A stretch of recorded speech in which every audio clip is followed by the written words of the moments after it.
The doors burst open at 4 minutes past midnight, and in the space of a single gasping breath, Harriet Bartlett's entire life was destroyed. Or so everyone would say in the days and weeks that followed, when the story had been sharpened and polished and passed between gloved hands at a dozen drawing-room teas. They would say she had been ruined. They would say the Duke of Keynes had been trapped. They would say that the Bartlett family, shameless and grasping as they were, had finally played their most ruthless card. What no one would say, what no one could possibly have guessed, standing in that flood of candlelight on Lord Newton's balcony, watching the Duke's terrifyingly calm face above Harriet's horrified one, was that the only person who had been trapped that night was Harriet herself, and that the man who had done it was holding her hand. Every season, London produced its legends.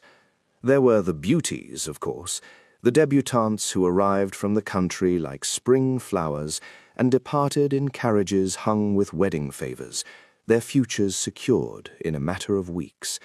There were the rogues, the rakes, the charming second sons who danced too close and promised too much. There were the matchmaking mothers, formidable as field generals, deploying their daughters across ballrooms with tactical precision. And then there was Victor Keynes, the Duke of Rocheville, and he was none of these things. He was something older, something quieter, something that made the debutantes lean toward their mothers and whisper, and made the mothers pull their daughters gently back. He had been Duke since he was 19, inheriting a title so ancient it had its own entry in 3 separate history books, and a debt so catastrophic it had taken him 8 years of brutal, meticulous work to dismantle. He had succeeded. He had succeeded so completely that the debt was now a legend too, something people mentioned in the same awed, slightly nervous tone one might use to describe a man who had survived a shipwreck by sheer force of will. The Rochevelle estates were solvent. The Rochevelle investments were formidable. The Rochevelle townhouse in Grosvenor Square had been quietly, expensively restored, and Victor Keynes had emerged from a decade of work with a cold, unhurried authority that other men spent entire lifetimes attempting to manufacture. He was 32. He was unwed. He had, to the naked eye, no particular interest in rectifying this situation. He attended every ball, every dinner, every musicale he was obligated to attend, and he stood at the edge of every room with a glass of wine he never finished and a polite, impenetrable expression that had come over the years to be described simply as the Duke's face. It communicated nothing. It invited nothing. It ended conversations before they began. 3 seasons' worth of carefully introduced young ladies had tried their most charming smiles on it, and retreated, baffled and slightly injured, to report to their mothers that the Duke was not quite human. This was, as it happened, exactly the reputation Victor had constructed, piece by careful piece, to keep them at bay, while he attended to the actual business of his attendance at these events, which had nothing to do with matrimony, and everything to do with the particular, electric, wholly inconvenient problem of Harriet Bartlett. He had noticed her 14 months ago. He had spent the subsequent 14 months attempting, with considerable intellectual effort and 0 practical success, to stop. Harriet Bartlett was not a debutante. She was 24, a fact her family mentioned often, with the particular brand of sighing disappointment one might deploy toward a failed investment. She was the eldest daughter of the late Sir William Bartlett, whose title had died with him and whose finances had followed shortly thereafter, leaving his widow, the shrill and relentless Lady Bartlett, to hurl the remaining assets of the family into the matrimonial prospects of her 2 younger daughters, Phoebe, who was 17 and luminously pretty, and Claudia, who was 19 and had once been described by Lady Bartlett herself as at least very biddable. Harriet was neither of these things, and Lady Bartlett had long since stopped pretending otherwise. Harriet attended balls as her younger sister's companion. She sat with the other companions and chaperones along the walls, watching the dancing with an expression of polite, perfectly composed resignation that might have looked like contentment to a casual observer. Victor was not a casual observer. He had watched her long enough to learn that the resignation was real and the composure was armor, and that sometimes when something genuinely delighted her, a wry remark from a friend, a truly spectacular piece of dancing she had not expected, the armor slipped for just a moment, and she laughed with her whole face, unguarded and incandescent, and Victor would find himself gripping his wineglass considerably harder than the situation warranted. She had dark eyes and dark hair, and a mouth that curved with a dry intelligence she was clearly disciplined enough in most social situations to keep under strict control. She wore the same 3 evening gowns in rotation. He had catalogued them, which was the sort of thing he was doing now that apparently constituted his inner life, and she danced with no one, refused offers from no one, because no one asked. She existed in the ton at the precise level of invisibility that suited her family's purposes, present enough to chaperone, inconspicuous enough to cost nothing. He had spent 14 months watching Lady Bartlett treat her like furniture, and her sisters treat her like a convenient fixture, and he had spent 14 months doing nothing about it, because the options available to a duke interested in a penniless companion were precisely what they had always been, and Harriet Bartlett, he was quite certain, would rather burn down Lord Newton's ballroom than accept any of them. He was, as it turned out, correct about almost everything, except the part where he did nothing. The Midsummer Ball at Newton House was considered by general consensus the apex of the season. Lord and Lady Newton were generous hosts, indifferent to expense, and possessed of a ballroom large enough to accommodate 300 guests, with room for the orchestra, 3 refreshment tables, and at least 1 spectacular argument near the terrace doors. The chandeliers alone had been written up approvingly in 2 separate society columns. The champagne was French, the flowers were hothouse roses in shades of cream and blush, and by 9 o'clock the room was so warm and so loud and so glittering that it felt, as it always did, less like a party and more like a test of endurance that everyone had agreed to call pleasure. Harriet Bartlett thought it was quite beautiful, in the way that a fire was beautiful, impressive to observe, and thoroughly inadvisable to touch. She was sitting in her customary position along the east wall, between the wife of a viscount she had exchanged perhaps 4 complete sentences with over the course of 3 seasons, and an empty chair that had been occupied until approximately 10 minutes ago by Phoebe, who had been claimed for a reel by a very enthusiastic young man with excellent prospects and terrible rhythm. Lady Bartlett had swept after them with the expression of a woman who had sighted land after a long voyage. Claudia had vanished in the direction of the refreshment table and had not yet reappeared, which Harriet thought said something quite telling about Claudia's priorities. This left Harriet, as it so often did, alone. She did not precisely mind. There was something to be said for the east wall. One could observe the entire room from it without being observed in return, or so she had always assumed, until approximately 6 weeks ago, when she had caught the Duke of Rocheville watching her from across a room for the 3rd time in a fortnight, and had been forced to revise her assumption rather sharply. She told herself it meant nothing. She had been telling herself this with increasing frequency, which she recognized with the bleak self-awareness that was perhaps her most consistent character trait, as a sign that she was losing the argument. The Duke was here tonight. She had registered his arrival with the careful peripheral attention she had been deploying toward him for months, never directly, never obviously, the way one does not look directly at the sun, but remains constantly, uncomfortably aware of its position.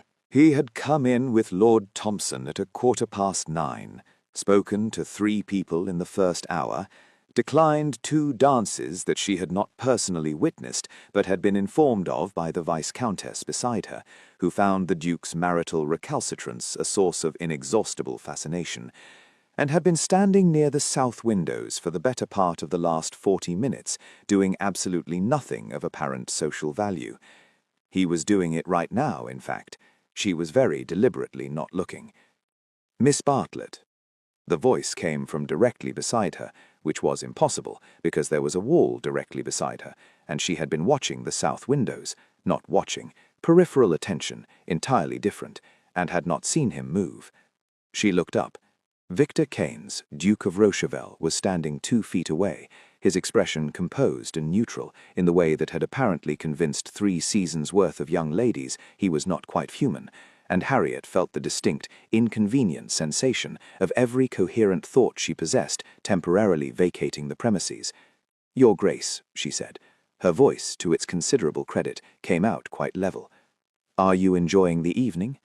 It was the most ordinary possible opening, and somehow in his mouth, with his eyes doing that thing they did, that dark, attentive thing she refused to name, it felt like anything but ordinary. "I find it very warm," she said, which was true. "It is," he agreed. A pause. "Your sister dances well." "Phoebe dances beautifully." Another pause, and she felt obligated to fill it, which she suspected, with a flicker of irritation, was precisely what he had intended. "You do not dance, Your Grace." "Not tonight."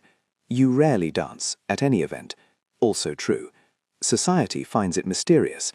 "I know," he said, and there was something in his tone, not quite amusement, but the shadow of it, that made her look at him directly for the first time in several weeks, which was a mistake she registered the moment she made it. "Do you not find it useful?" she asked, looking away again at once. "The mystique. If you danced with someone, she'd immediately begin planning the wedding breakfast. Which is, as you have identified, precisely why I do not dance." He was quiet for a moment. When he spoke again, his voice was lower, not intimate exactly, but pitched to carry to her ears only, and the shift in register did something deeply unhelpful to her composure. "I have, however, been considering an exception." Harriet looked at him again. She couldn't help it. He was watching her with an expression she couldn't pass, steady and contained, and somehow, underneath the containment, urgent. "That would cause a great deal of speculation," she said carefully. "Yes, an unattached duke dancing at a midsummer ball, whoever you danced with would be the subject of every conversation in London by morning. Also, yes, that seems an unkind thing to do to someone." Something moved through his expression, quick, almost imperceptible. "It depends entirely on the someone." She opened her mouth, closed it, and chose the most sensible available response, which was to say, "I believe Lady Newton is looking for you, Your Grace," even though Lady Newton was visibly occupied on the far side of the room and looking for no one. The Duke followed her gaze, acknowledged the fiction with a faint tilt of his head, and said, "I hope you will take some air later, Miss Bartlett. The terrace is very pleasant at midnight." He paused. "I have it on good authority that it is the least crowded part of the house." He left before she could answer. She watched him go, not peripherally, not careful, just watched, and felt the east wall suddenly seem very far away from everywhere she wanted to be. That evening, Harriet spent the next hour doing everything within her power to be a model companion, which meant tracking Phoebe's progress through 3 more dances, ensuring Claudia had not made any promises she could not keep near the refreshment table, and deflecting Lady Bartlett's pointed inquiries about whether any suitable gentleman had paid calls to the east wall in Harriet's direction. "No one of consequence," Harriet said, which was technically accurate in the same way that a storm at sea was technically weather. By 11, the ballroom had reached its peak density. By 11:30, the terrace doors were open, the night air drifting in over the dancing couples in warm, rose-scented waves. By 1:45, Phoebe had disappeared with her dancing partner in the direction of the lemonade, and Lady Bartlett had sailed after her with a determined focus that meant someone's hand was about to be angled for. By 5 minutes to midnight, Harriet had decided firmly and finally that she was not going to the terrace. At 3 minutes past, she was on the terrace. She would examine her own reasoning at a later date. The evening air was genuinely lovely. The gardens below the Newton balcony smelled of summer and grass and the faint sweetness of jasmine, and the noise of the ballroom fell away with such relief behind the closed doors that she stood for a moment with her eyes shut, just breathing. It was the balcony that jutted from the far east end of the terrace, private and slightly overgrown with climbing rose, the last place the footman bothered to patrol. She had known it was here because she had found it 2 seasons ago when Phoebe had cried over a young man and Harriet had needed somewhere quiet to let her. It was not unoccupied. The Duke was standing at the railing with his back to her, looking out over the garden, and he turned at the sound of her footstep as though he had been expecting it, which, she thought, with a small, sharp collapse of her careful logic, he had been. "You came," he said. "I wanted air," she said. "This is not a response to your, it is simply air." Of course, he turned back to the garden and said nothing further, which was the most infuriating possible response, because it left her standing there with nowhere to direct her very reasonable objections. She came to stand at the railing, a deliberate 3 feet away. Below them, the Newton Gardens stretched in silver and shadow, the moon high and full overhead. The music from inside was muffled to something soft and lovely, The night was very quiet, and she was very aware of him, of the breadth of his shoulders and the stillness of him, that particular quality of contained attention that she had catalogued, God help her, 14 months of observations ago. "Why did you want me here?" she asked, because she was her mother's daughter in precisely one respect, which was that she refused to pretend ignorance she did not have. He was quiet for a moment. When he turned to look at her, the moonlight did something extraordinary to his expression, stripped the polished composure back to something rawer and more direct, and she felt her pulse do something entirely involuntary. "Because I have been finding reasons to be in the same room as you for over a year," he said, "and I have grown rather tired of reasons." The jasmine smelled very strong. The music played softly. Harriet Bartlett gripped the railing and said, in a voice that was almost steady, "You are a duke." "Persistently," he agreed. "And I am a companion." "You are the most interesting person in every room you enter," he said, "which you seem entirely unaware of, and which I find increasingly inexplicable." He took one step toward her, just one, measured and deliberate, and the 3 feet became something considerably less, and the night air seemed to have developed a strange pressing quality. "I am asking for very little, Harriet." She had not given him permission to use her name. She did not at this particular moment have the wherewithal to say so. "What are you asking for?" His voice, when it came, was quiet and entirely sure of itself, the way he was sure of everything, and it landed somewhere in the center of her chest with a weight she would feel for weeks. "Just one kiss," he said, "before midnight. That is all." It was not all, and she knew it, and he knew she knew it. And in the moonlight on the balcony, with the jasmine and the muffled music, and 14 months of peripheral attention suddenly condensed into the small charged space between them, Harriet Bartlett made the single most consequential decision of her life. She closed the remaining distance. The kiss was... it was not what she had braced for. She had expected something controlled, something that matched the careful, composed exterior she had been studying for over a year. Instead, he kissed her the way she suspected he did everything when no one was watching, thoroughly and with absolute, devastating attention, and she forgot entirely about the east wall and the 3 gowns and the reasonable objections she had prepared, and kissed him back with an honesty she hadn't known she'd been keeping in reserve. The balcony doors burst open at 4 minutes past midnight. The light was blinding. The voices were immediate and multiple and comprehensively terrible. Lady Bartlett's particular pitch cut through all of them, high and carrying and already calculating. And Harriet pulled back as though scolded, her hand flying to her mouth, and saw over the Duke's shoulder the assembled faces, her mother, her sister Claudia, Lord Thompson, Lady Newton, and 3 women she recognized as the sharpest tongues in 3 postcoats, all wearing the identical expression of witnessing a social catastrophe. All except Lady Bartlett, who was already smiling. "Well," said Lady Bartlett, into a silence so complete that Harriet could hear the jasmine rustling. "I think we must speak about a wedding." The Duke turned slowly. His face had closed like a door being shut, cool and expressionless and entirely unreadable, and he looked at the assembled witnesses with an expression Harriet could not interpret. Not fury, not panic, not any of the things she felt storming through her own chest. He looked, she would think later, like a man surveying a landscape he had already mapped. "Indeed," said the Duke of Rocheville, in the voice of a man who has lost something irreplaceable, "it seems we must." And Harriet Bartlett, who was standing on a balcony with no escape routes, and a family who had apparently just destroyed a duke on her behalf, felt the earth drop out from under her entirely. The morning after a scandal in Regency London was a particular kind of theatre, and it required costumes. Harriet wore hers, a grey morning dress, her second best, her expression carefully arranged into a neutrality she had been practicing since approximately 2 in the morning, when the Duke's solicitor arrived at 11 o'clock sharp, accompanied by Lord Thompson, and a document that had clearly been prepared with considerable speed and even more considerable legal precision. Lady Bartlett received them in the front parlour with the satisfied composure of a chess player who had just taken a queen, and Harriet sat beside her like a piece of furniture, present, decorative, largely unconsulted, and watched the machinery of her future being assembled around her without her having touched a single gear. The terms were generous, absurdly generous, in the way that only the genuinely wealthy could afford to be when making a point.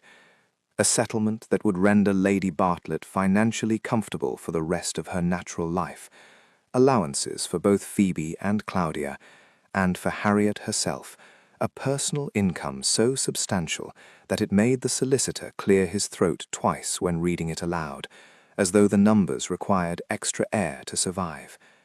"His Grace has been most thorough," said Lord Thompson, to no one in particular. "His Grace has had a great shock," said Lady Bartlett, in a tone that managed to be simultaneously sympathetic and triumphant. Harriet said nothing. She had been saying nothing since approximately midnight, which was the point at which the Duke had offered her a formal bow, stated that his man of business would call in the morning, and left the Newton balcony with the measured, unhurried stride of a man who had somewhere considerably more important to be. He had not looked at her as he left. He had not, in fact, looked at her at all after the moment the doors opened, and she had spent the intervening hours constructing and dismantling and reconstructing various explanations for this, none of which were comfortable. The engagement was announced in 2 papers by noon. By 2 o'clock, callers had begun to arrive. Harriet escaped to the garden. It was a small garden. The Bartlett townhouse was modest enough that small was a polite description, and it was a warm afternoon, and she sat on the stone bench behind the yew hedge and felt the full weight of the previous night settle onto her shoulders like a coat made of lead. She had kissed a duke on a balcony, and her family had apparently orchestrated the witnesses, which meant she had been either the most reckless woman in London or the most thoroughly managed one, and she was not yet certain which was worse. She heard the garden gate. She did not look up. "Miss Bartlett?" She looked up.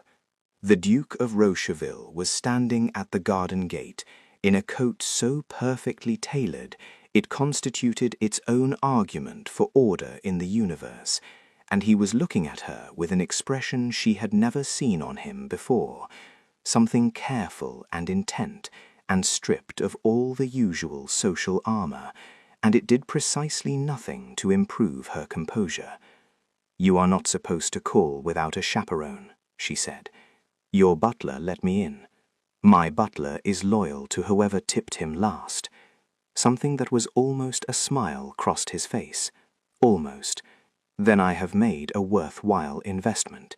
He came through the gate and stopped a correct distance away, not ballroom distance, but enough for propriety, and she was suddenly sharply aware that propriety, as of this morning, meant something entirely different between them than it had 24 hours ago. "You did not need to come," she said. "Your solicitor was extremely thorough. I am aware. I wrote the terms. They are very generous. Under the circumstances." She paused. "I want you to know I did not know. About my mother's plan. I did not know she had arranged for... I would never have..." She stopped, because the sentence had nowhere to go that wasn't either an apology or a justification, and she was disinclined to offer either to a man who was looking at her with that particular unreadable expression. "I know," he said. She looked at him. "How do you know?" He said nothing for a moment, which was, she was beginning to understand, his particular brand of evasion, not silence precisely, but a stillness that redirected the question rather than answering it. "Because I know you," he said finally, "as well as one can know a person one has been observing from the east side of various ballrooms." The bluntness of it startled her into something perilously close to a laugh. She pressed her lips together. "You have been observing me." "Persistently," he said, and used the word she had given him last night with such perfect, understated precision that she felt it like a small, targeted blow somewhere in the vicinity of her sternum. She looked at her hands. "I have ruined your plans," she said. whatever plans you had for the season, for a proper match. You'll spend the next year being whispered about and pitied, and I know what that costs a man in your position, and I am Harriet. He said her name, the same way he had said it on the balcony, quietly, without inflection, like a man placing a very important object down very carefully. Stop apologizing for something that is not your fault. I'm not apologizing, she said, with more spirit than she'd intended. I'm informing me that I've been inconvenienced, informing you that I understand the situation is not ideal. What if, he said, and his voice had shifted, lower, more deliberate, the same quality it had carried on the balcony, when the night was quiet and the jasmine was too strong. The situation is precisely what I intended. Harriet stared at him. He looked back at her with his perfectly composed, entirely unreadable face, and then the garden gate opened again, and Lady Bartlett swept through it with Claudia in tow, exclaiming about propriety, and the Duke's expression closed again like a window in a storm, and the moment, if it had been a moment, was gone. But the question remained, lodged in her chest like a splinter, sharp and insistent, and not amenable to reason. Precisely what I intended. She would need to think about that very carefully. She suspected she already knew what thinking about it carefully would cost her. The engagement was 6 days old when London decided it was the most interesting thing to happen since the Regent's last dinner party, and the Bartlett household became, to Harriet's considerable dismay, a site of pilgrimage. Every morning there were callers, every afternoon there were invitations, every evening there was Lady Bartlett, circling the house with the satisfied energy of a woman who had achieved her life's ambition, and was now busily planning the sequel. Phoebe had acquired 3 new suitors in the wake of her sister's elevation, which Lady Bartlett considered a bonus so delightful it almost reconciled her to the fact that it was Harriet, rather than one of the more biddable daughters, who had captured the Duke. Harriet found the whole thing profoundly exhausting. She had seen Victor twice in 6 days, once at a formal call, conducted in the front parlour under Lady Bartlett's hawk-eyed supervision, where they had managed to exchange perhaps 30 sentences, all of them perfectly civil, and none of them about anything that actually mattered. Once at a dinner at Lord Thompson's house, where they had been seated together and had conducted the most genuinely interesting conversation she had had in 3 years, about the agricultural reforms moving through Parliament, the novels of Mrs. Radcliffe, and the precise degree to which Lord Thompson's cook overcooked the fish, and then said good night with perfect propriety, and she had gone home and lain awake until 3 in the morning, feeling, to her absolute fury, like something was missing. This, she thought, was the most dangerous development yet. It was on the 7th day that she found the letter.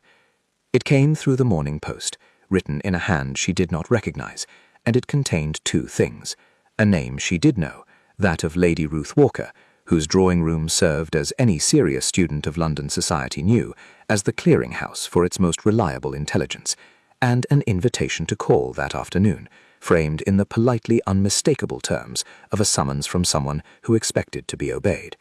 Harriet went, partly from curiosity, and partly because anything that removed her from the house for an afternoon was, at this juncture, a gift.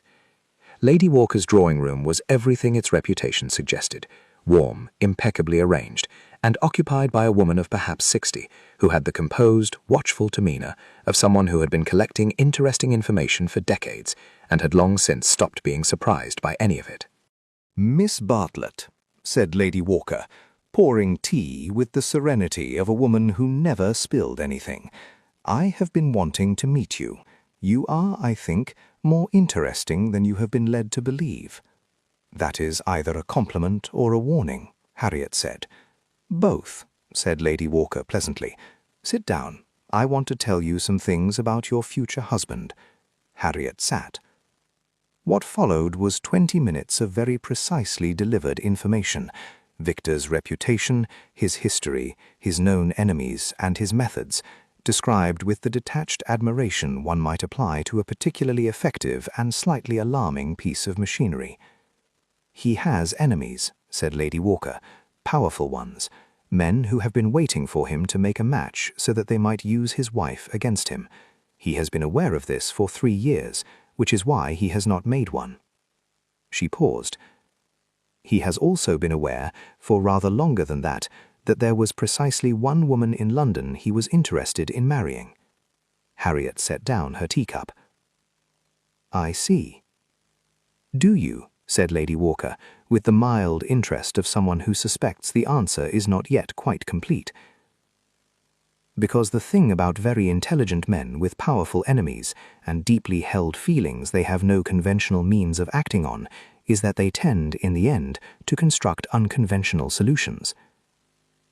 Harriet looked at the woman across from her, at her composed, slightly amused expression, at the careful way she had delivered each piece of information, building to this precise point, and felt something cold and electric move through her. "He did not come to the balcony by accident," she said. "No." "And the balcony doors?" Next morning, Harriet arrived at Rocheville House in Grosvenor Square at 10 o'clock sharp, unannounced, having told no one where she was going, and brought only her fury for company. The butler, to his eternal credit, let her in without blinking. She was shown to a study that contained more books than her family home had ever owned, a desk covered in the orderly density of an active intelligence, and Victor Keynes, who looked up from his correspondence as she was announced, and rose with the unhurried courtesy of a man who was, she was certain, not the least bit surprised to see her. "Miss Bartlett," he said, "I was expecting you." "Were you?" she said, not a question. "I understand you called on Lady Walker yesterday. Then you have very fast intelligence. I have very good friends." He gestured to the chair opposite his desk with the courteous certainty of a man who expected her to sit. She sat, because standing would have been theatrical, and she refused to give him theatre. "Did you unlock the balcony doors," she said, "at Newton House?" A pause, just the length of a breath. "The lock was already—" "Did you ensure they would be unlocked?" Another pause. He looked at her across his desk with that expression she had been cataloguing for 14 months, and for the first time she could read it clearly. Not composure, not coldness, but a very carefully maintained structure around something that was neither of those things. "Yes," he said. The word fell into the study like a stone into still water. "And the witnesses. I had a word with Lord Thompson." "Lord Thompson," she said, "who is your closest friend, and who was standing in that doorway at 4 minutes past midnight."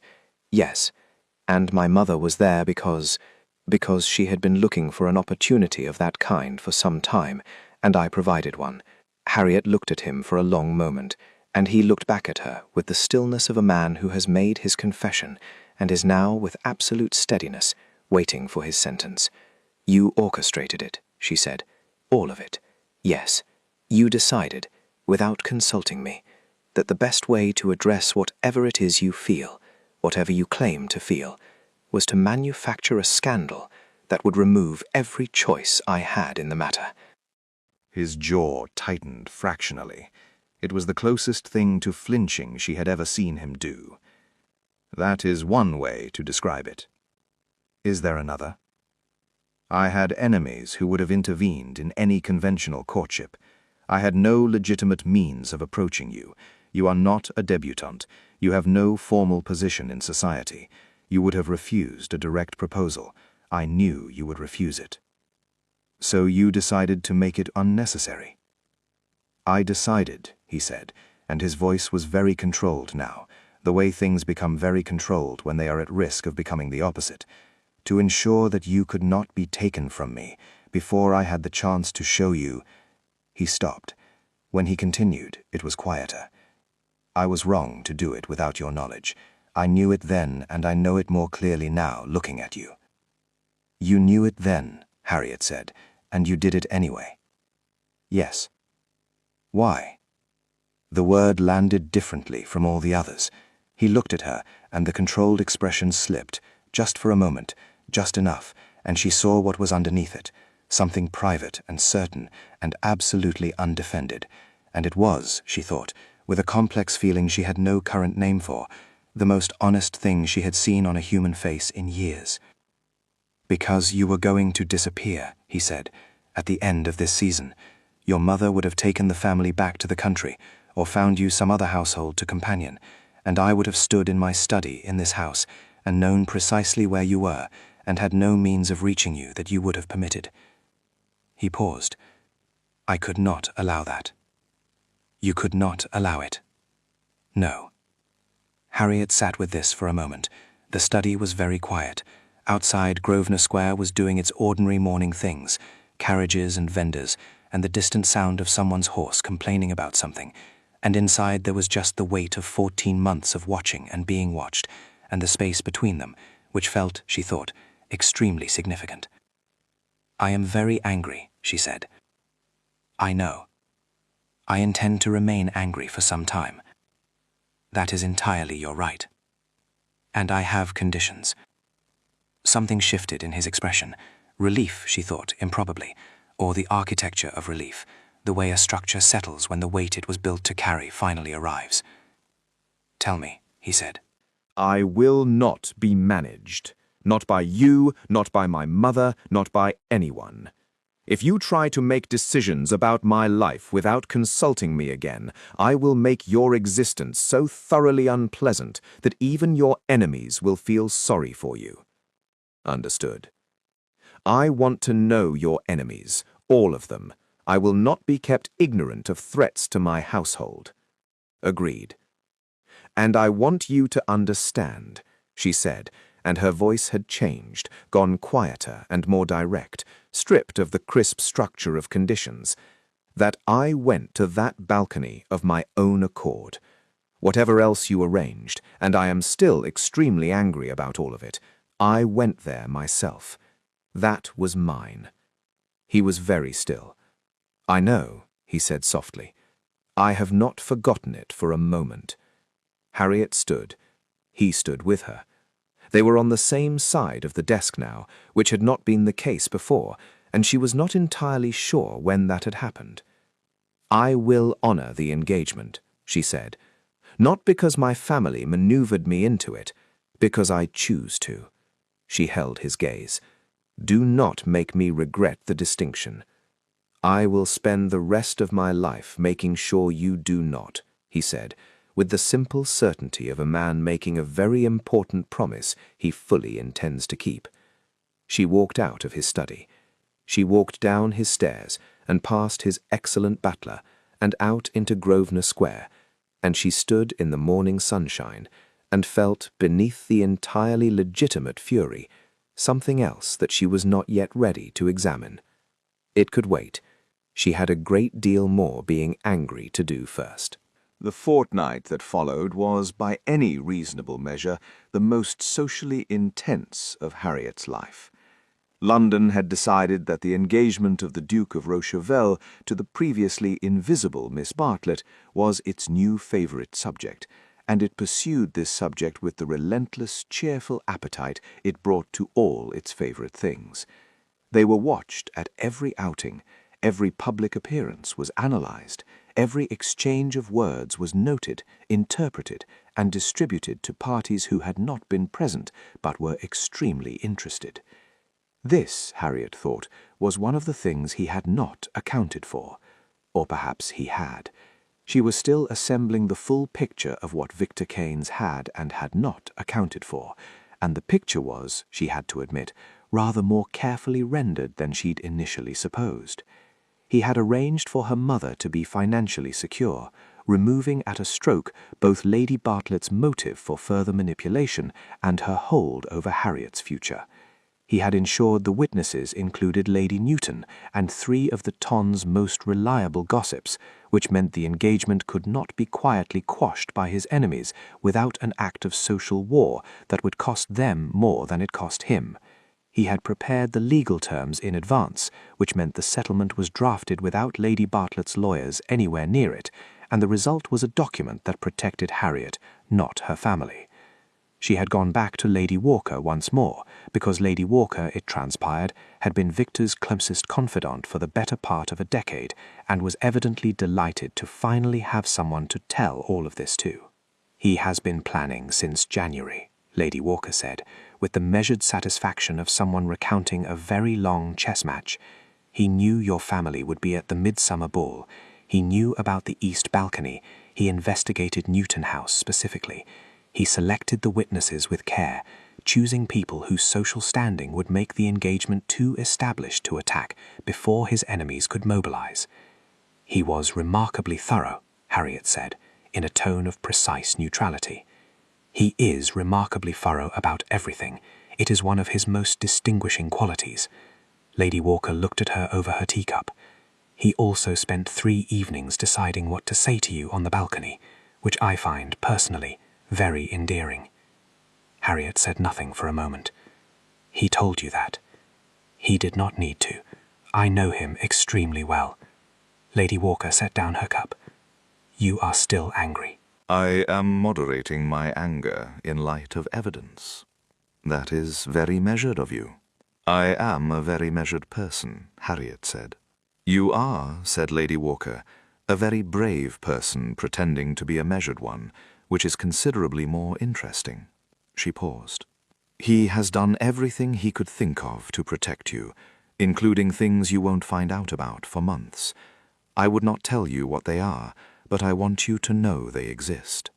Harriet walked home from Lady Walker's house slowly through the afternoon streets and thought about what it meant to be protected by someone who had been watching from the east side of various ballrooms and waiting and finding reasons and growing tired of reasons. She was still angry. She was also, which was rather more complicated, beginning to be something else. That evening, at a dinner she could not avoid, they were seated together again, and he asked her opinion about the new watercolour exhibition at Somerset House, and she had a great deal of opinions about it, and they argued about Turner with a mutual enjoyment so evident that the woman across the table gave up attempting to join the conversation and simply watched with the expression of someone witnessing a natural phenomenon. At the end of the evening, at the door, waiting for separate carriages, he said quietly, "You are less angry." "I am not less angry," she said. "I am the same amount of angry, more efficiently distributed." He looked at her for a moment in the lamplight, and she saw it again, that unguarded thing underneath the composure, the thing that was neither coldness nor control. "Progress," he said, and handed her into her carriage with impeccable courtesy and the sort of expression that made the word feel like considerably more than it was. She was, she thought, as the carriage moved away, in a very great deal of trouble. 3 weeks into the engagement, Lady Bartlett began to cause trouble. This surprised no one, least of all Harriet, who had been waiting for it with the resigned patience of a woman who has grown up watching a tide and knows perfectly well when it turns. The trouble manifested first in small ways. A comment to Lady Newton's sister about the circumstances of the engagement that was repeated with embellishments to 3 other parties.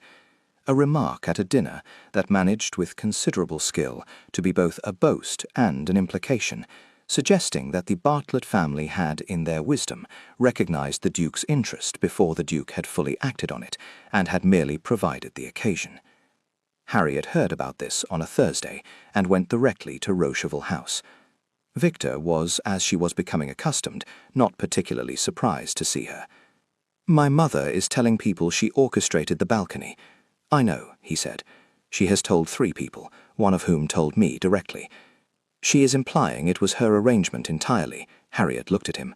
"She is also, and I suspect this is the part you care about, suggesting that you were caught rather than that you consented, which means your enemies now have a narrative." "Yes," he was very still. "They do. What are you going to do about it?" He looked at her for a moment. Then, "I had planned by the end of the month to make our betrothal sufficiently evident, in manner, in public, in the kind of detail that becomes social fact, that the narrative of a trapped duke becomes untenable." "You mean you intend to make it appear we are genuinely in love?" "I intend," he said very carefully, "that it should appear exactly as it is." The study was quiet. The afternoon light was long and golden. Harriet looked at the man across his desk, at the familiar, carefully composed face, and beneath it, more visible each time she looked, the other thing, and said, "What exactly is it?" "I think you know," he said. "I would like you to say it." He came around the desk. He stopped in front of her, close, not the 3 feet of their first balcony, or the correct distance of their public meetings, but simply present, filling the space between them with his particular quality of undivided attention. "I am in love with you," he said. "I have been for rather longer than I can convincingly claim was reasonable. I am aware that this does not excuse the method I chose to act on it. I am aware that you have every right to remain angry, and that I have given you no basis for trust that you have not constructed yourself from evidence, which is the only way you trust anything." He paused. "But I am asking you, in spite of all of that, to let me show you, properly, without schemes, without manufactured occasions, that I am worth the risk." Harriet looked at him for a long moment. She thought of 14 months of peripheral attention, both his and hers. She thought of the balcony, and the jasmine, and the kiss that had not been what she expected. She thought of a settlement drafted in advance, and enemies carefully outmaneuvered, and 3 evenings deciding what to say. She thought of the east wall, and all the reasons he had found to be in the same room as her, and what it cost a man like this to grow tired of reasons. "Show me, then," she said. He reached out and took her hand, properly, not the glancing contact of social necessity, but deliberately, his fingers closing around hers with the careful certainty of someone holding something important, and she let him. Outside, London did its ordinary afternoon things, entirely unaware that something had just shifted irrevocably in a study in Grosvenor Square. Lady Bartlett, 3 miles away, was still talking. The enemies Victor had mentioned, and Lady Walker had alluded to, and which Harriet had been waiting to understand, made their move on a Tuesday in late July. Their name, it transpired, was Viscount Alley, specifically the Viscount's set of 3 allies in the Commons, his exceptionally well-placed connections in 2 of London's most respected financial houses, and his absolute conviction, held since a parliamentary vote 8 years ago that had gone against him and in favour of the Rochevelle interests, that Victor Keynes owed him a debt that had not yet been adequately repaid. Harriet learned all of this from Lady Walker, who had sent a note requesting her immediate presence at 11 in the morning, and then delivered a comprehensive briefing over very good tea with the calm efficiency of a military adjutant. "The Viscount has been circulating documents," Lady Walker said, letters, allegedly from a reliable source, suggesting that the Duke deliberately engineered the balcony scandal, not out of any genuine feeling, but as a means of securing an asset, a compliant wife with no social standing of her own, who would be easily managed and would provide no political complications. Harriet set down her cup. "That is remarkably close to the truth." "It is designed to be," said Lady Walker. "The power of a very good attack is that it contains enough truth to be believed. The Viscount knows Victor planned the engagement. He does not know, or does not care, why. He is using the fact of the planning to suggest the motive was calculation rather than love. And if society believes him, then the engagement becomes a different story. A cold duke who trapped a powerless woman into a convenient marriage. Your family's narrative of the balcony and the Viscount's narrative of a calculated duke become one story, and it destroys both of you socially while protecting neither." Harriet was quiet for a moment. Outside, rain had begun, soft and even, against the drawing-room windows. "What does Victor intend to do?" "He intends," said Lady Walker, with the careful expression of someone about to say something significant, "to ask your permission to tell the truth." Harriet looked at her. "The whole truth," Lady Walker said, "publicly, at the Chandron Garden Party on Thursday, which is the largest gathering of the season and where half the ton will be present. He intends to make, in essence, a public declaration, not of the engagement, which is known, but of the circumstances of it, his circumstances, what he intended and why." He would tell them he planned it. He would tell him he has been in love with you for over a year, and that the conventional means of pursuing that were unavailable to him, and so he used the means that were. He would expose himself to considerable ridicule and risk considerable pride. Lady Walker paused. "He asked me to inform you first, and to ask you whether you will permit it." Harriet sat with this for a long moment. She thought of the Viscount's carefully constructed narrative, and the way it used the truth like a weapon, and the way Victor had looked at her in his study and said, "I am asking your permission." She thought of what it would cost him, a man who had built his entire social armour on the precise cultivation of the Duke's face, to stand in the Chandron garden and say, before witnesses, that he had been so thoroughly undone by a wallflower from the east wall that he had spent 3 months planning a midnight scandal. She thought that she was, if she was being honest with herself, and she had always been, above all things, honest with herself, no longer merely moderating her anger. She stood up. "Tell him," she said, "that I will be at the Chandron party, and that he will not be making any declaration alone."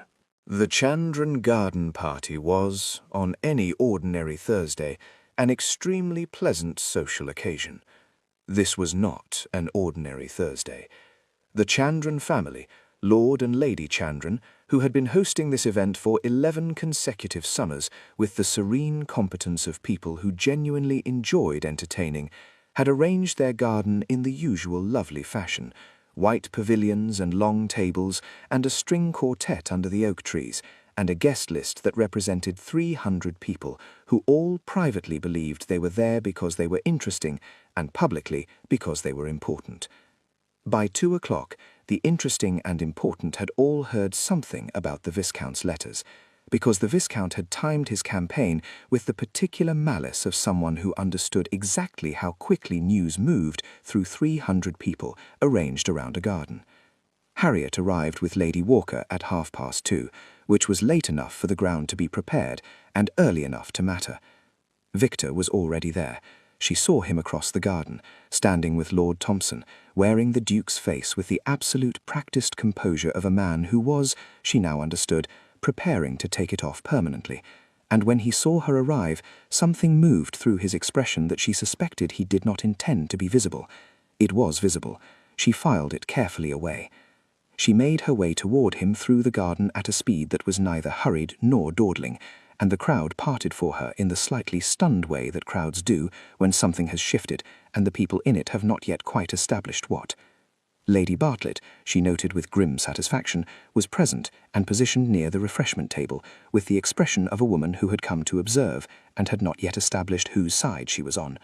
Claudia was beside her, and Phoebe, and Viscount Alley himself, at the far end of the garden, wearing an expression of studied neutrality that did not quite conceal the satisfaction underneath it. Victor came to meet her halfway. "You came," he said. "I said I would," she said. "You also said," he replied, with the faint private quality of a man sharing something that belongs only to the two of them, "that you would not do this alone." "Then we are in agreement." She looked at him. "Are you ready?" "Entirely." He offered her his arm. "Together, then." They walked into the centre of the garden together, and the particular quality of 300 people noticing something simultaneously was very like the feeling of standing at the edge of the Newton balcony and making a decision, the world reorganizing itself around a single point of consequence. Victor spoke at precisely the volume necessary to be heard clearly without appearing to raise his voice, which was, she thought, a skill she admired genuinely. He was concise and direct, and he told the truth with the precise, spare honesty of a man who has spent a great deal of time preparing for exactly this moment. And the truth, as it turned out, was both more romantic and more peculiar than the Viscount's version of events. He had watched her from the east wall for 14 months. He had found reasons. He had grown tired of reasons. He had spent 3 months preparing an engagement that would protect her, undercut his enemies, and bypass her very reasonable objections to the institution of marriage in its most conventional forms. He was aware this was unorthodox. He was not, he said, with a directness that produced a sound from the assembled 300 that was something between a gasp and a laugh, particularly sorry about it. When he finished, there was a silence of perhaps 4 seconds, the particular silence of a large group of people rapidly revising their understanding of events, and then Harriet said, into the silence, He is also, for the record, extremely difficult to argue with. Victor looked at her. The Duke's face, she thought with considerable satisfaction, had entirely departed, and what was underneath it was warm and undefended, and fixed on her with the quality of attention she had been cataloguing for over a year, and it was, she thought, the most beautiful thing she had ever seen on a human face. "You have managed it on several occasions," he said. "I intend to manage it for the rest of our lives," she said. The crowd found this charming. The Viscount at the far end of the garden did not find it charming, but the Viscount had, in the space of approximately 90 seconds, become irrelevant, and he appeared to understand this, because he left quietly, and no one remarked on his going. Lady Bartlett, near the refreshment table, was wearing an expression of profound satisfaction, entirely untethered from the fact that she had contributed nothing to this outcome whatsoever. Some natures, Harriet thought, are simply impervious to evidence. Phoebe was crying prettily, which was Phoebe's response to most significant events. Lady Walker, behind the white pavilion, was looking at Harriet with the expression of a woman who had known exactly how this would go, and is enjoying very privately being right. The wedding was set for October. Between July and October, London had opinions about this.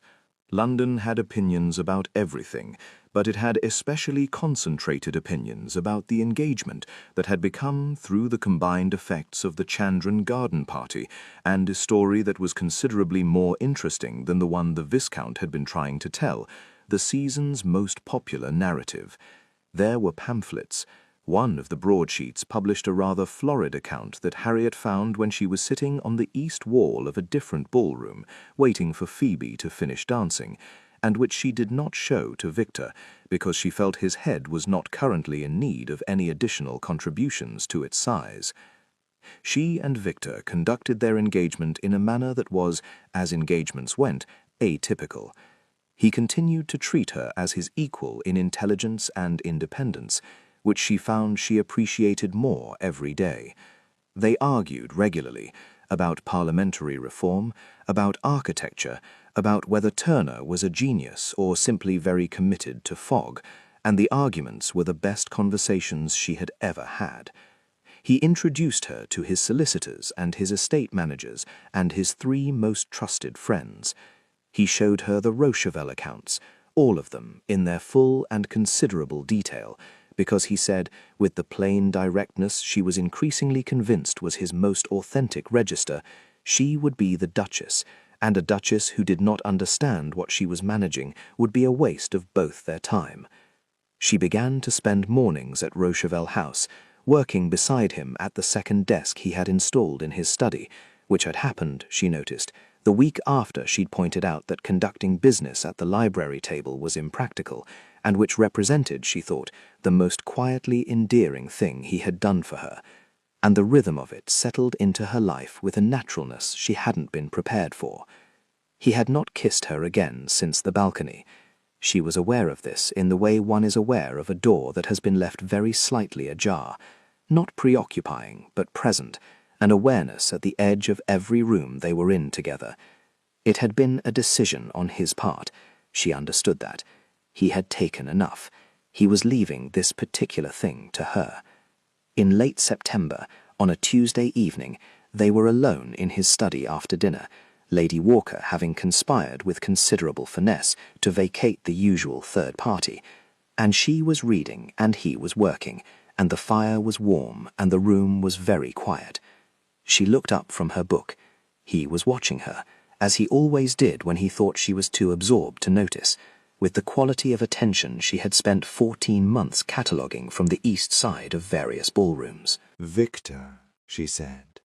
He looked at her. "I am not angry any more," she said. He was very still. "I want you to know," she said carefully, "that the anger was real, and I don't think you should consider it resolved simply because I have elected to—" She paused. "What I am saying is that it exists alongside something else. It has for some time. I would like you to know that." "What is the something else?" "I think," she said, and her voice was very level, and her heart was doing something thoroughly undignified, "that you know." "I would like you to say it," he said, and used her own words back at her with such precise, unhurried certainty that she almost laughed. "I am in love with you," she said. "I have been for some months, which I find professionally irritating, given how long I spent being angry about being maneuvered into this situation. I have decided to proceed regardless." He came around the desk. This time the kiss was not on a moonlit balcony with jasmine and an ulterior motive. It was in a warm study on a Tuesday evening in September, and it was thorough and certain and entirely without artifice. And she thought, with the last coherent part of her mind that remained operational, that this was what the first one had been reaching toward. This plainness, this honesty, this being known. When she opened her eyes, he was looking at her with the expression that was still, and would always be, the most beautiful thing she had ever seen. "I would like," she said, slightly breathlessly, "to register that I am still professionally irritated." "Noted," he said, and his voice was warm in a way she had never heard it in 3 years of ballrooms, and it turned out that this was what it sounded like when Victor Keynes laughed. "Harriet, I adore you." "I am aware," she said. "You have been making it quite thoroughly evident for 14 months. And yet it took you this long." "I had conditions," she said. "I still have conditions." "I remember all of them," he said, "and intend to honor every one for the rest of my life." She believed him. This was, she thought, perhaps the most significant thing, that she believed him, not because he had told her to, but because she had assembled the evidence, piece by careful piece, and the evidence was unambiguous. Outside, London went about its September evening without them, entirely unaware that a man who had been growing tired of reasons had finally run out of them entirely. The wedding of Victor Keynes, Duke of Roosevelt, to Miss Harriet Bartlett took place on a clear Friday in mid-October at a church in Mayfair that was full to capacity before the ceremony began and had 3 people standing in the doorway before it ended. It was not, by the standards of aristocratic weddings, particularly lavish. Victor had asked what she wanted, which in itself was enough to make it unlike any wedding she had ever heard of, and she had said she wanted it to be real. He had said he could guarantee that above all other things. It was real. The vows were spoken in voices that did not require the acoustics to carry them, because the words were addressed to each other rather than to the assembled gathering, and the assembled gathering understood this, and was on the whole more moved by it than they would have been by any amount of spectacle. Lady Walker wept, which she would have denied strenuously had anyone mentioned it. Lady Bartlett wept with the satisfied composure of a woman who had achieved her life's ambition, and was generously prepared to take full credit for the outcome. Since the outcome was, from her perspective, the elevation of a daughter and the securing of her own financial future, and since neither of these things was technically wrong, Harriet elected to let her have it. Phoebe wept prettily, as was her custom. Claudia, who had in the 3 months since the Chandran garden party developed a rather startling backbone and announced her intention to study botany, did not weep, but smiled with genuine warmth, and Harriet thought this was the beginning of something rather better than what Claudia had been offered before. The reception was at Roosevelt House, which was large enough to accommodate the guest list without anyone having to stand in any doorways, and which had been dressed for the occasion with the understated, expensive restraint that characterized everything Victor did. Harriet spent most of it beside him, not because custom required it, not because he kept her there, but because the room was full of people, and the person she most wanted to talk to was the one standing next to her, and she had, over the past 3 months, stopped finding this alarming. Late in the evening, when the guests had thinned and the music had grown quieter, Lord Thompson appeared beside them with the expression of a man who has been patiently waiting for the right moment and believes this is it. "I want you to know," Thompson said to Harriet, "that I told him in January, when he first explained the plan, that it would either be the greatest thing I had ever witnessed or an unmitigated catastrophe. "And," said Harriet. Thompson considered the room, the flowers, the warmth, the way the Duke of Rocheville was looking at his new Duchess with his most unguarded expression deployed at full capacity, and said, "I have rarely been so pleased to be holding a contingency." Victor looked at Harriet. Harriet looked at Victor. "He also told me," Victor said, "at every subsequent meeting that you were going to be furious."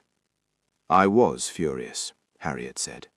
"You were magnificent," said Thompson, with great feeling, and went to find his wife. They danced later, when the room had mostly cleared, and the music had become something slow, and the remaining guests had the good sense to arrange themselves at a polite distance. She had told him she wanted him to dance once, at some point, without calculating the social consequences. He was doing it now, with his arms around her and his attention entirely on her face, and it felt, she thought, nothing like what dancing usually felt like from the east wall. "I want to tell you something," she said. "Tell me." "I went to the balcony because I wanted to, not because you invited me, not because of the plan, not because of any of it. I wanted to be there, with you." She paused. "I think I had wanted to be there for rather longer than I was prepared to admit." He looked at her for a moment with the steady, private attention that was hers now, that had always been hers. "How long?" She considered. 14 months, approximately. He was quiet for a moment, and then he laughed, that warm, unguarded sound she had discovered in September and had not yet tired of, and held her closer, and she thought, with the clarity of someone who has assembled sufficient evidence and is prepared to act on it, that this was the best possible outcome of a thoroughly irregular chain of events. Outside, October London was cold and lit and doing its ordinary things. Inside Rocheville House, the Duke and Duchess danced without calculating the consequences, which turned out to be the finest thing either of them had ever done. Spring came to London as it always did, abruptly, in the 3rd week of March, all at once and slightly implausible after the long grey of winter. And with it came the new season, and with the new season came the inevitable machinery of balls and dinners and gossip and the complicated, cheerful theatre of society reassembling itself after 5 months in the country. The Duchess of Rocheville arrived at the opening ball of the season in a gown that was both exquisite and entirely comfortable, which was a combination she had not previously thought possible, and had discovered was simply a matter of having opinions and a husband who listened to them. Her hair was dressed by the excellent Frenchwoman Victor had arranged for her.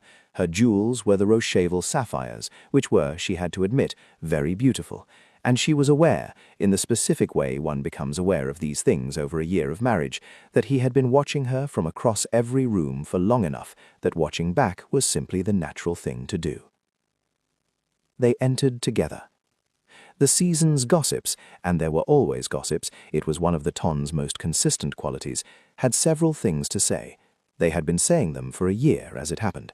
The Duchess was formidable. The Duke was startlingly, not cold. They argued in public with a mutual enjoyment that made their arguments look, to the bewildered observer, rather more like courtship than combat, which was broadly accurate. Lady Walker, watching from her customary position near the south windows, had been heard to remark that the whole thing had gone exactly as she expected, which was the closest thing to satisfaction she permitted herself to express in public. The Viscount Alley had, in the intervening year, removed himself from his more aggressive political positions, which those who knew the Duke attributed to a quiet, thorough piece of financial and social manoeuvring that had taken approximately 3 months and produced no documented evidence that could be attributed to anyone. The Viscount found other interests. London found other villains. The season went on. Phoebe Bartlett had, in a development that surprised everyone except Harriet, fallen very thoroughly in love with a young barrister from a perfectly respectable family whose prospects were excellent and whose dancing remained characteristically terrible. She was happier than she had ever been. Claudia was in Edinburgh, studying. She sent excellent letters. Lady Bartlett, comfortably settled in the house in Kensington that the settlement had provided, had developed improbably a passion for watercolour painting and had produced several pieces of genuine charm that she showed to anyone who called. She had also, which Harriet considered one of the more remarkable personal evolutions she had witnessed, begun to speak about her eldest daughter with something approaching pride, the pride specifically of a woman who has decided, now that it costs her nothing, to take credit for having raised exactly the kind of person who would end up a duchess. Harriet had let her. Some battles were not worth the effort. The war had gone rather well on the whole. On a warm Tuesday in late March, she was sitting at her desk in the Rocheval study, her desk, properly hers now, positioned exactly as she had specified, when Victor came in from his morning appointments and stopped in the doorway with the expression that was still, a year into their marriage, her favourite thing. "Lady Newton has invited us to the midsummer ball," he said. Harriet looked at him over her papers. "Have they repaired the lock on the east balcony?" "I believe so." "Pity," she said, and returned to her correspondence. He came to stand behind her chair and looked over her shoulder at whatever she was reading, which was his customary approach to her mornings, and which she had, very early on, stopped objecting to, on the grounds that it was both impractical and, if she was honest, rather pleasant. "Harriet," he said, "I love you." She looked up at him. The morning light came through the study windows in long, warm bars, and he was looking at her with his most unguarded expression deployed at full capacity, and she thought, as she thought most mornings, that she had spent a great deal of time on the east wall before discovering that the view was considerably better from here. "I know," she said. "You have been making it quite evident for over 2 years. And yet you still look surprised when I say it." "I find it," she said carefully, "consistently affecting, despite having assembled overwhelming evidence of its sincerity." She paused. "It is professionally irritating." He kissed her, without manufacturing any occasions, without calculating any consequences, without any scheme beyond the simple and sufficient fact of her, and she kissed him back with the honesty she had long since stopped keeping in reserve. Outside, London was having its spring morning. Inside, the Duke of Rocheval and his Duchess were conducting their marriage with exactly the mutual, well-matched stubbornness they brought to everything else, which meant they were, on balance, the happiest people in Grosvenor Square. The east wall of every ballroom in London remained, as it had always been, an excellent place from which to observe. It was, they both agreed, a particularly fine place to start.